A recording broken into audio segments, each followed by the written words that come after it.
Assalamualaikum warahmatullahi wabarakatuh. Kita mulai dengan membaca Al-Quran, lanjutan yang surat Al-Baqarah, surat ke-6 dan sampai 10 ayat, cuma 5 ayat. A'udzu billahi minasyaitonir rajim. Bismillahirrahmanirrahim. Innal ladzina kafaru sawa'un 'alaihim a'anzartahum am lam tunzirhum la yu'minun.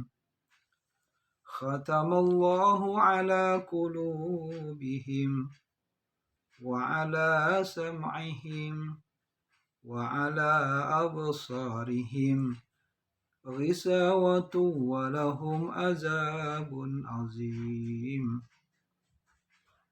Wa minan nasi man yaqulu amanna billahi wa bil yawmil akhir wa ma hum bimu'minin.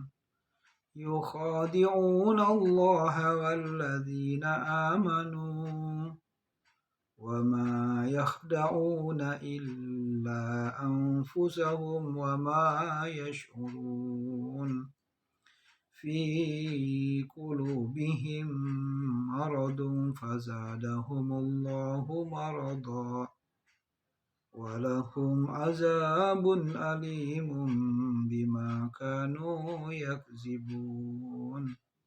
Sadaqallahul azim. Saudaraku yang dirahmati Allah Subhanahu wa taala, mudah-mudahan Allah memberikan rahmat kepada kita. Kita biasakan setelah baca Quran baru kita ada kajian. Assalamualaikum warahmatullahi wabarakatuh. Masih bersama saya dengan Muhammad Herwin Hamzah di channel YouTube Herwin Hamzah tentunya. Saudaraku dimanapun Anda berada, masih di kelanjutan dari buku Ensiklopedia Islam Kafah karangan Syekh Muhammad bin Ibrahim bin Abdullah At-Tuwaijiri. Di video yang ke-19 ini kita masih membahas tentang Asmaul Husna, nama-nama Allah yang indah. Saudaraku dimanapun Anda berada, sungguh senang, sungguh menyenangkan kalau kita bisa mengenal Allah Subhanahu wa taala dengan Asmaul Husna. Nama-nama Allah yang indah, yang mulia, yang di dalamnya terkandung sifat-sifat Allah Subhanahu wa taala yang agung, yang mulia, yang mempesona, dan ini harus kita tadaburi Asmaul Husna ini, nama-nama Allah. Kalau yang tadi di video yang ke-18, maka di video ke-19 ini kita membahas tentang nama Allah yang Rahim. Kalau sebelumnya kita bahas nama Allah yang Rahman, yang Maha Pengasih, yang kasih sayang Allah tidak pilih kasih, tidak terbilang, tidak terbatas, tidak ada ujungnya, maka Allah memberikan kasih Allah kepada semua makhluk-makhluknya, baik dia beriman maupun tidak beriman, maka Allah berikan kasih sayangnya. Semua dikasih makan, dikasih rezeki, dikasih kehidupan, dikasih kesehatan, semua dikasih apa yang dikasih sama Allah dengan makhluk-makhluk yang beriman. Yang tidak beriman pun, yang musyrik, yang mempersekutukan Allah, yang munafik, yang menyembah berhala, batu dan sebagainya, tetap Allah kasih. Itu merupakan bentuk kasih sayang Allah Subhanahu wa taala merata kepada seluruh makhluknya dan kepada semua hamba-hambanya tanpa pandang bulu, tanpa pilih kasih. Dan kasih sayang Allah tanpa ada batasannya kepada semua makhluk-makhluknya. Begitulah sifat mulia Allah Subhanahu wa taala. Dan di video yang kali ini maka kita akan membahas tentang sifat Allah yang Rahim, yang Maha Penyayang. Maka Allah mempunyai sifat yang Maha Penyayang. Saudara-saudara yang dimuliakan Allah Subhanahu wa taala, hendaklah kita tadi Ar-Rahman yang Maha Pengasih, kemudian Ar-Rahim yang Maha Penyayang. Nah, sebagaimana di dalam surat Al-Baqarah ayat 2 ayat 124, sungguh Allah, sungguh dialah, sungguh engkaulah yang Maha penerima taubat lagi Maha Penyayang. Sungguhnya Allah Maha penerima tobat lagi Maha penyayang. Saudaraku yang dimurkakan Allah Subhanahu wa taala, kasih sayang Allah pun tanpa ada batasnya. Tak terbilang, tidak ada ujungnya. Berlipat-lipat kasih sayang, melimpah ruah kepada hamba-hamba yang Dia sayang. Untuk siapa itu? Yaitu untuk orang-orang yang beriman, orang-orang soleh, orang-orang yang ikhlas, siddiqin, ya terutamanya kepada para nabi dan rasul, kemudian para siddiqin, para syuhada, orang soleh, para sahabat nabi, tabi'in, dan orang-orang soleh yang senantiasa istiqomah di jalan Allah Subhanahu wa taala. Allah memiliki nama indah Ar-Rahim yang artinya Maha Penyayang, dan sifat Allah memang penyayang kepada hamba-hambanya. Khususnya penyayangnya Allah khusus untuk orang yang beriman. Kalau pengasih tadi untuk semua, tapi Ar-Rahim ini maka Allah berikan kepada hamba-hambanya yang penyayang. Kalaulah kita sering-sering menyebut nama Allah, Ya Rahim, Ya Rahim, Ya Rahim, Ya Rahim, Ya Rahim, Ya Rahim, Ya Rahim, Ya Rahim. Sebanyak-banyaknya, semampu kita, lagi badan dalam keadaan apapun, maka insya Allah kalau kita menyebut nama Allah ini, maka insya Allah Allah akan berikan kepada kita sifat-sifat tawadhu dan sifat lemah lembut. Nah, jadi kalau pengen kita tawadhu, rendah hati, bukan rendah diri ya. Kalau rendah diri itu minder. Tapi ini rendah hati, nggak sombong. Dia kaya nggak sombong, dia tampan nggak sombong, dia cantik jelita dia nggak sombong. Rendah hati orangnya. Kepada siapapun dia mau bergaul, maka nanti Allah berikan kepada dia sifat tawadhu. Karena dia sering menyebut nama Allah Ya Rahim. Gitu juga Allah anugerahkan kepadanya sifat-sifat kelembutan yang ada pada dalam dirinya. Dan memang orang yang senantiasa banyak menyebut nama Allah, ingat kepada Allah, maka Allah anugerahkan sifat-sifat kelembutan yang ada pada dalam dirinya. Saudaraku dimanapun Anda berada, kalau sifat Allah yang ini khusus untuk hamba-hamba Allah yang hamba-hamba Allah yang bertakwa tentunya.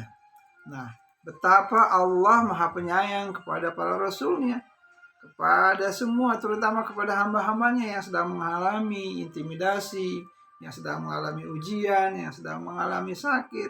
Bahkan sakit itu sendiri pun sebenarnya merupakan bentuk kasih sayang Allah, bentuk sayang Allah kepada sang hamba.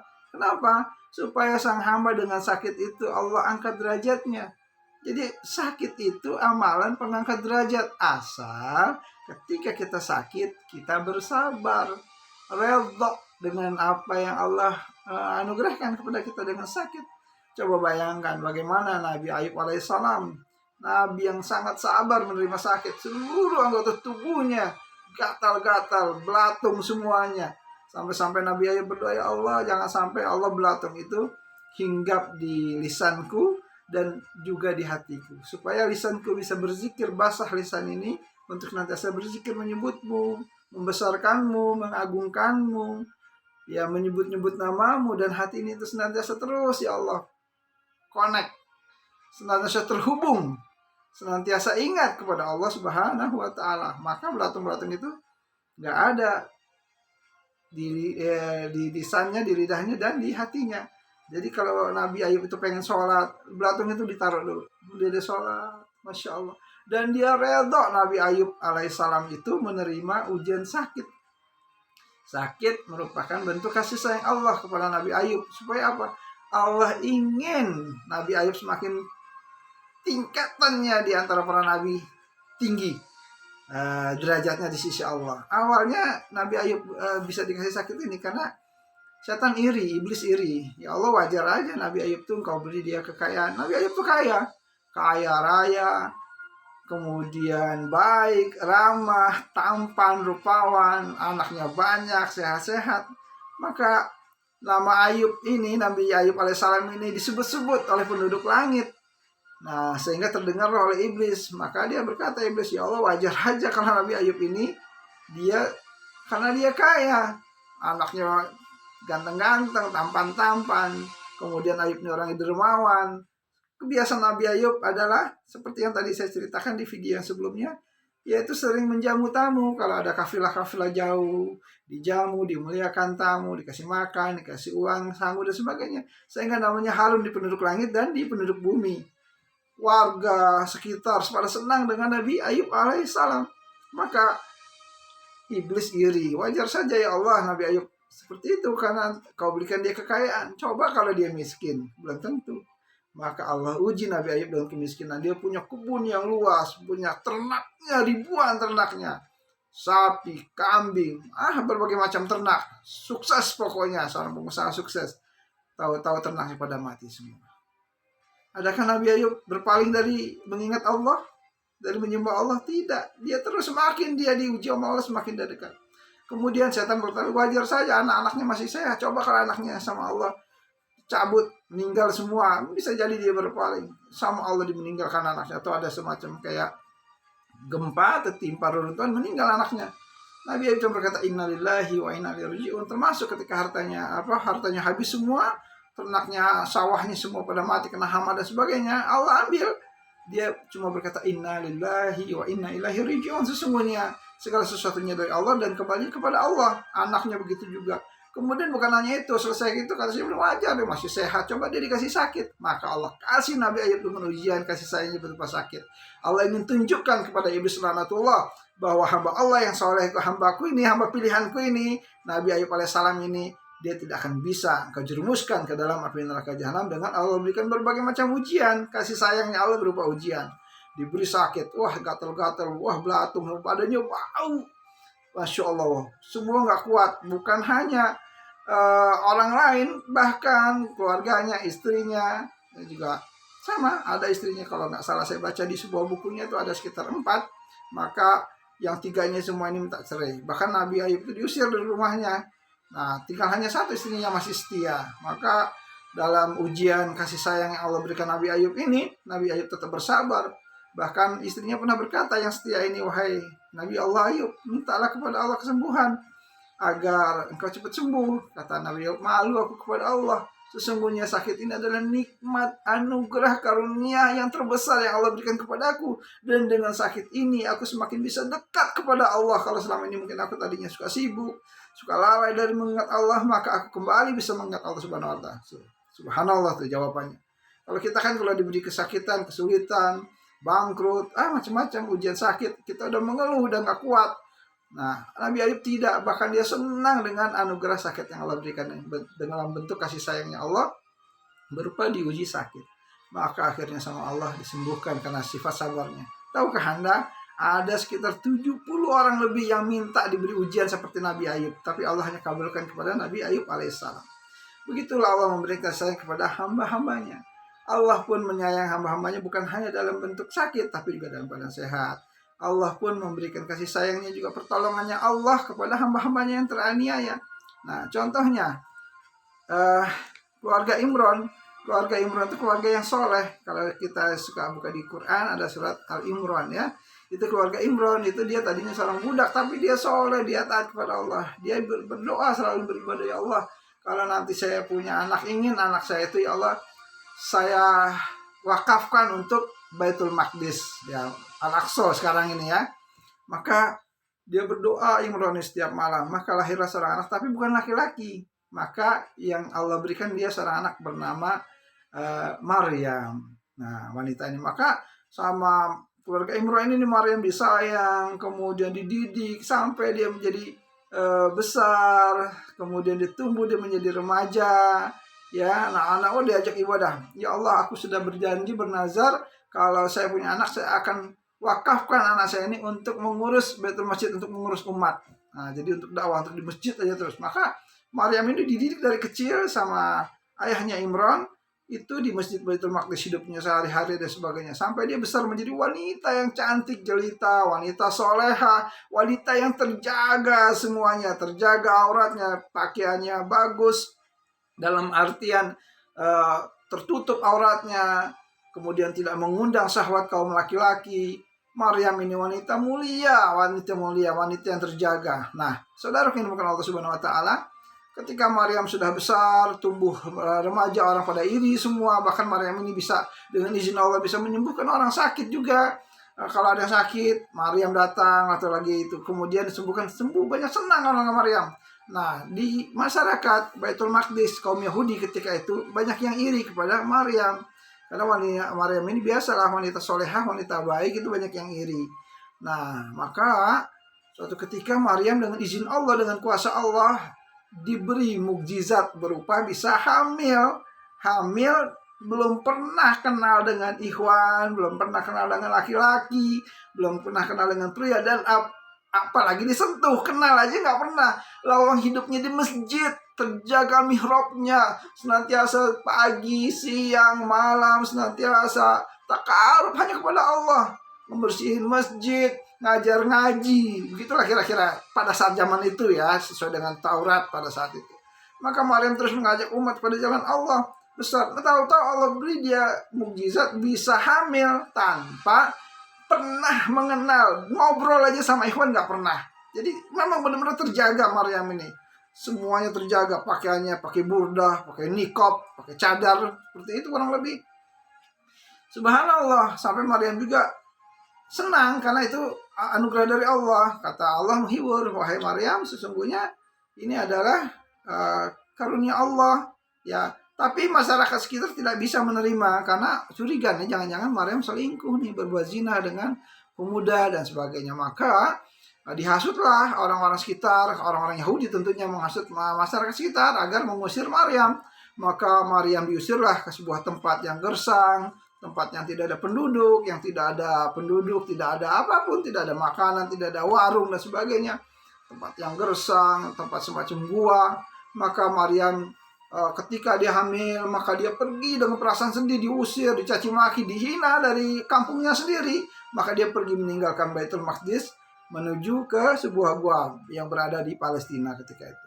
Saudaraku yang dimuliakan Allah Subhanahu wa taala, dalam keadaan hamil tua, Maryam terus berdoa kepada Allah, memohon ampun kepada Allah, diberikan petunjuk, diberikan kekuatan atas ujian yang menimpanya. Bayangkan seorang wanita masih gadis, kemudian diejek, pokoknya diasingkan lah, sampai akhirnya dia pergi.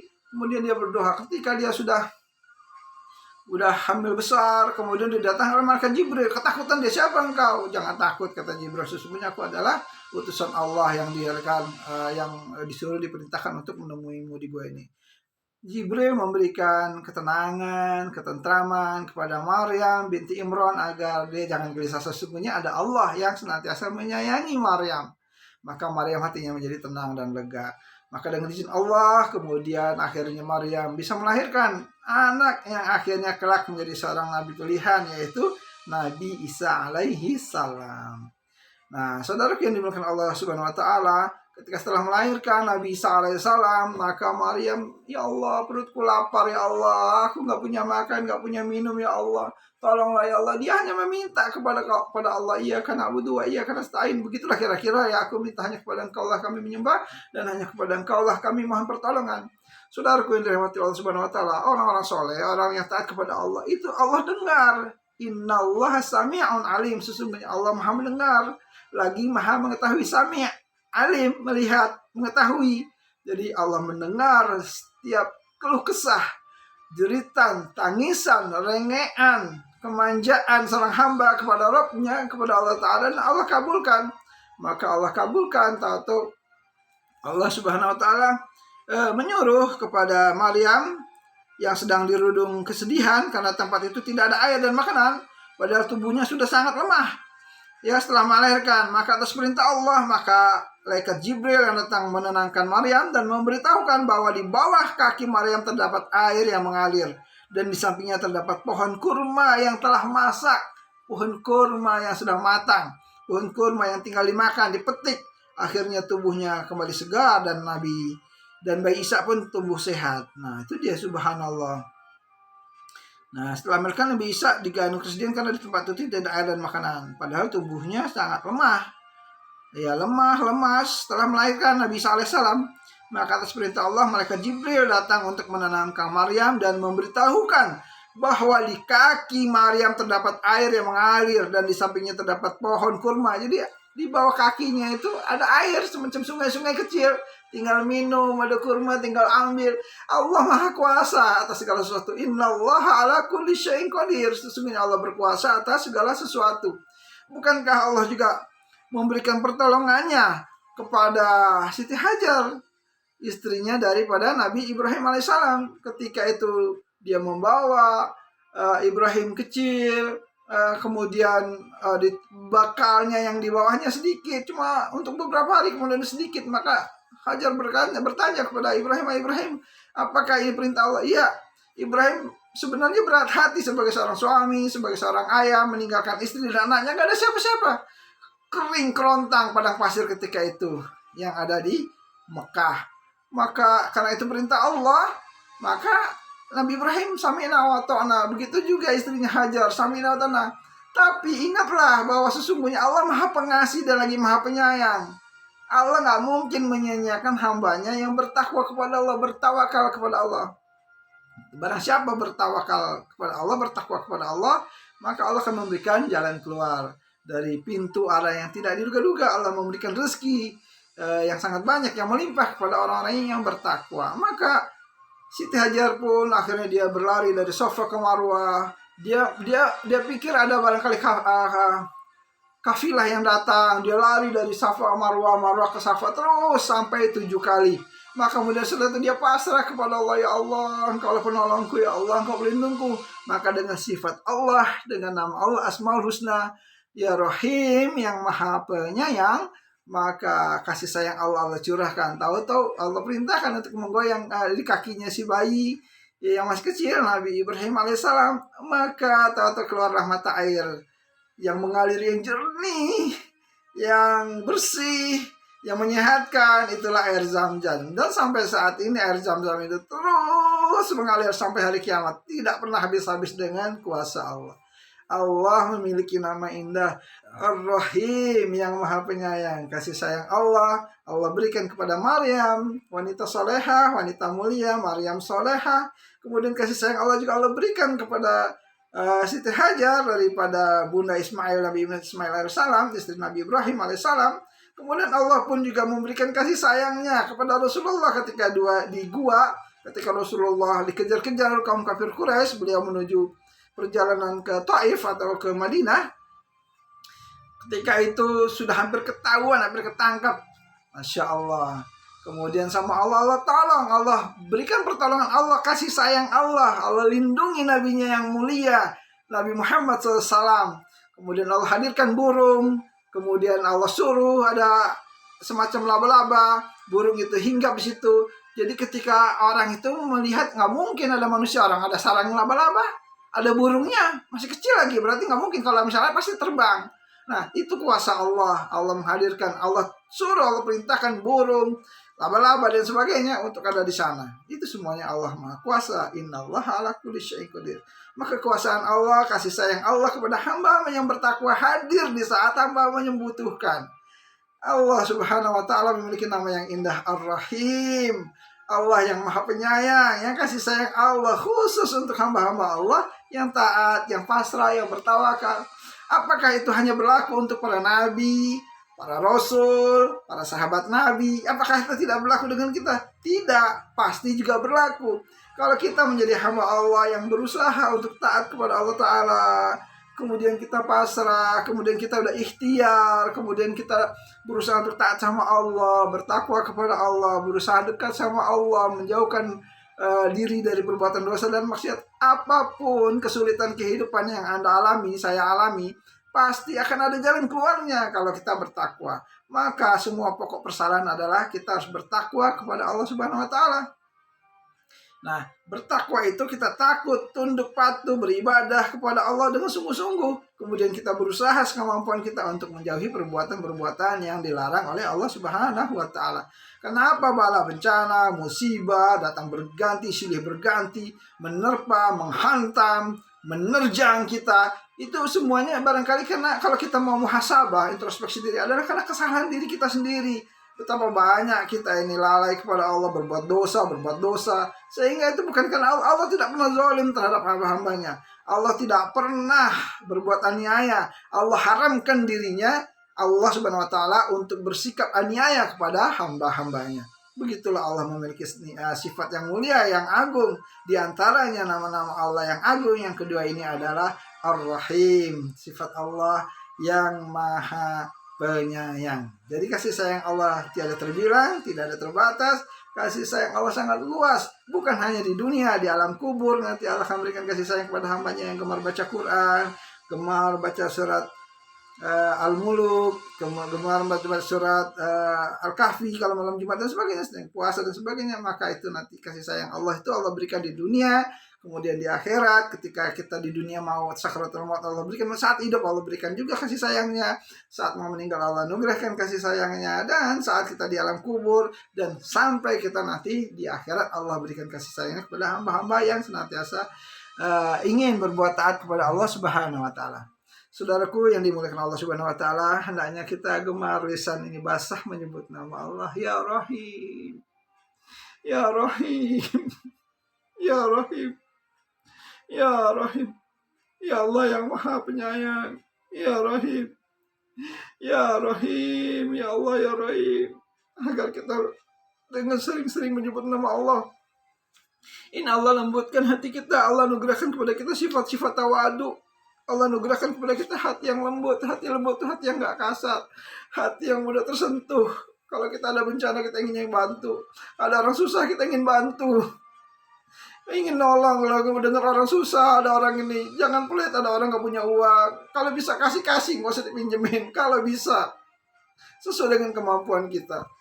Maka kalau kita sering menyebut nama Allah, Allah lembutkan hati kita. Allah berikan kita pribadi-pribadi yang senantiasa tawadu kepada Allah Subhanahu wa taala. Saudaraku dimanapun Anda berada, mudah-mudahan Asmaul Husna yang kedua ini, sifat Allah masih lanjutan dari buku Ensiklopedia Islam Kafah. Asma Allah, nama-nama Allah yang indah, yang mulia, sifat-sifat Allah yang agung.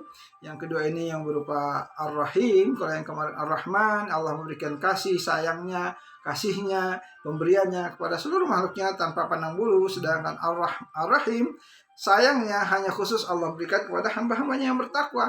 Maka rugi kalau Anda tidak berusaha untuk menjadi pribadi yang bertakwa kepada Allah Subhanahu wa taala. Maka rugi kalau kita tidak berusaha untuk taat kepada Allah Subhanahu wa taala. Maka azamkan niat kita mulai hari ini, yuk kita menjadi hamba yang bertakwa, ingin terjaga salatnya 5 waktu. Kalau bisa di masjid agar senantiasa Allah redha sama kita. Yuk kita belajar terus baca Quran tiap hari. Kalau bisa harus ada baca Quran, walaupun nggak bisa 1 juz, minimal setengah juz. Nggak bisa setengah juz, minimal seperempat juz. Nggak bisa seperempat, minimal 1 halaman. Nggak bisa 1 halaman, minimal 1-2 ayat setiap hari. Tapi istiqomah, mudah-mudahan Allah redha dan Allah beri lagi hidayah kepada kita. Saudara yang bukan Allah Subhanahu wa taala, kalau kita taat sama Allah, kita berusaha untuk menjauhkan larangan Allah, Allah kasih kita rezeki yang lancar, berkah, sehat. Kalau kita belum punya jodoh, mudah-mudahan Allah kasih kita jodoh, suami yang soleh, yang penyayang, istri yang baik, istri soleha, punya anak nanti anaknya soleh, soleha lucu, ya berbakti sama orang tuanya, punya mantu, besan nanti yang baik-baik, insya Allah. Mudah-mudahan kajian ini ada manfaatnya, terutama buat saya. Kalau ada kata yang salah, saya mohon maaf atas semua tutur kata, cara bicara, atau barangkali bacaan Qur'annya yang belum baik, belum benar. Saya terus belajar, memperbaiki diri terus, insya Allah. Begitu juga dengan penampilan saya yang kurang berkenan, saya mohon maaf. Kita tutup kajian ini di pembahasan video yang ke-19 ini, Ar-Rahim, sifat Allah yang maha penyayang. Mudah-mudahan Allah ridho dengan kita. Kita tutup dengan baca doa kafaratul majlis. Subhanakallahumma wa bihamdika asyhadu an la ilaha illa anta astaghfiruka wa atubu ilaik. Ya Allah, ampuni dosa kami, limpahkan rahmat dan karunia-Mu kepada kami ya Allah. Ya Allah ya Tuhan kami, anugerahkan kepada kami ya Allah untuk senantiasa mengingat-Mu, menyebut nama-Mu, menghafal nama-nama-Mu yang 99 ya Allah. Berikan kami kemudahan, kemampuan untuk menghafal nama-nama-Mu, mentadaburi ya Allah nama-nama-Mu ya Allah, sifat-sifat-Mu yang agung mulia. Allahumma sholli ala Muhammad wa ala ali Muhammad kama shallaita ala Ibrahim wa ala ali Ibrahim fil alamin innaka Hamidum Majid. Alhamdulillahirabbil alamin. Assalamualaikum warahmatullahi wabarakatuh.